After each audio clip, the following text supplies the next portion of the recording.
I am an urban agriculturalist, which means I mix farming with business and also activism as well.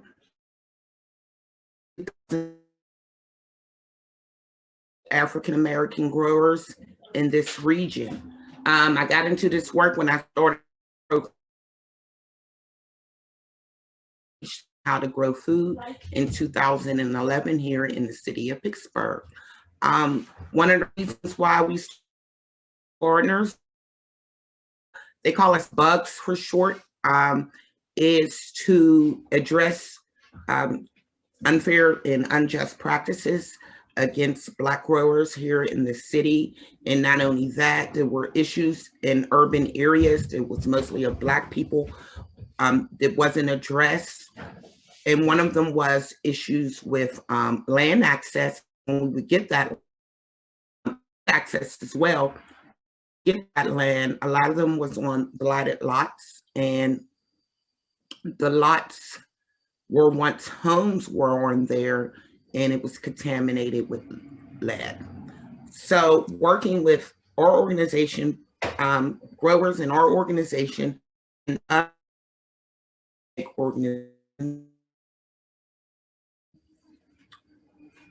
other groups that help out with food policy and conservation specialists like county district to address these issues with land.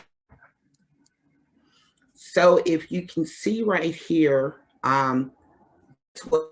once blighted lot was filled with brush, 6 to 7 feet tall, 31,000 square feet here in Pittsburgh. And they food apartheid area, spent all summer just keeping the brush down. But when we full tested, it was lots that are blighted. It's a great program called Adopt a Lot, and there are guidelines. So if the soil is okay without lead, of course you can plant in the ground anything under 400 milliliters, but it wasn't high enough. Raised beds. We had this level. We wanted to hoop house, and particularly so we can grow food all year long, even in the winter, like hardy vegetables, like greens and lettuces and things like that. But you can't have good quality food without having good soil. That's the heart of it.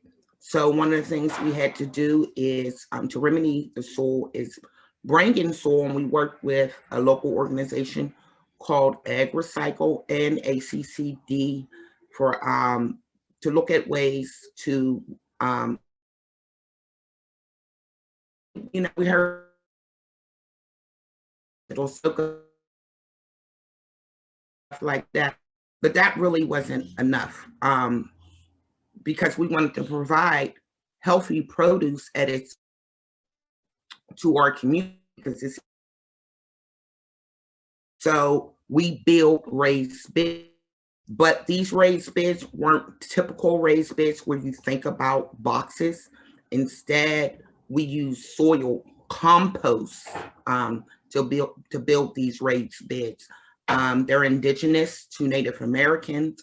They are also indigenous to Africa as well.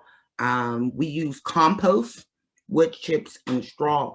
And we actually learned this method from an urban farmer in Milwaukee, Mr. Will Allen. So basically, it's liberation for us. We have issues with land access. Once again, we wanted to make sure that our children and elders seeing Black faces on Black land, because that doesn't happen here in the city of Pittsburgh. We were able to produce healthy food for farmers market as well, that we 5 years building this hoop house. That's the inside of our hoop house. You can see our produce and some of the mounds that we use. That's one of our members and volunteers. This is how for our farmers market. So is healthy.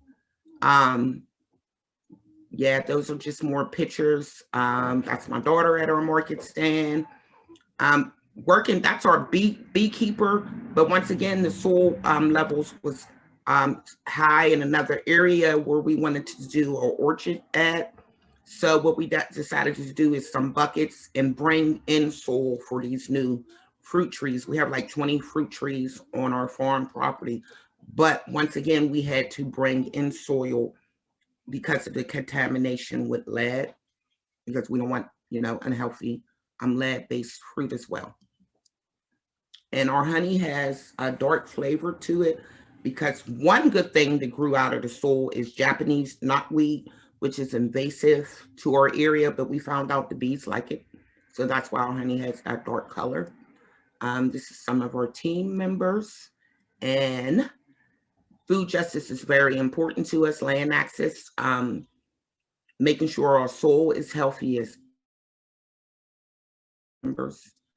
And that's the inside of our hoop house. So building these mounds out of just using pure compost, it's not contaminated with lead, wood chips and straw, seed meal. I'm fond of alfalfa meal. So one thing that we do every year is retest the soil where we plant, especially in our hoop house or even outside of our hoop house, in our new orchard as well. And what we have found out by constantly building these mounds out of the compost, wood chips, and straw is these levels have gone down. So we consistently do this. So one day we'll be able to plant inside the ground. That's all.